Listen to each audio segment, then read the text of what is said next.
পুরুষদের লিঙ্গ উত্থানজনিত সমস্যায় দীর্ঘদিন ভুগছেন। অনেকেই প্রশ্ন করেন, কাদের জন্য পিসর থেরাপিটা নেওয়া উপযোগী বা কারা নিলে উপকৃত হবেন। আজ এই বিষয়ে কথা বলবো। হ্যালো এভরিবডি, আমি ডাক্তার Khadijatul Kobra, aesthetic physician, anti aging and sexology expert হিসেবে কাজ করছি। পুরুষদের লিঙ্গ উত্থানজনিত সমস্যা সাধারণত দেখা যায় যারা দীর্ঘদিন যাবৎ হস্তমৈথুনের সাথে জড়িত, তাদের কিন্তু এই লিঙ্গ উত্থানজনিত সমস্যা হয়ে থাকে। এছাড়া যারা দীর্ঘদিন যাবৎ বহুপুত্র বা ডায়াবেটিস রোগের কারণে কোনো ঔষধ সেবন করছেন, তাদের ক্ষেত্রেও এই লিঙ্গ উত্থানজনিত সমস্যা হয়ে থাকে। তাছাড়া যারা উচ্চ রক্তচাপের ঔষধ দীর্ঘদিন যাবৎ সেবন করে যাচ্ছেন, তাদের ক্ষেত্রেও কিন্তু আমরা এই প্রবলেম বা এই সমস্যাগুলো ফেস করতে দেখে থাকি।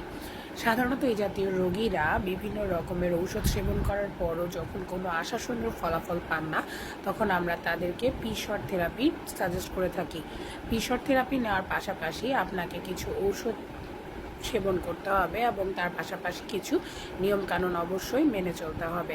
শুধুমাত্র পিসর থেরাপি নিলেই আপনি এর থেকে পরিত্রাণ পাবেন, ব্যাপারটা কিন্তু এমন নয়।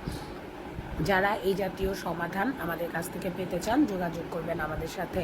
আমাদের ধানমন্ডি ব্রাঞ্চে অ্যাপয়েন্টমেন্ট নিয়ে চলে আসবেন। ধন্যবাদ সবাইকে। আসসালামু আলাইকুম।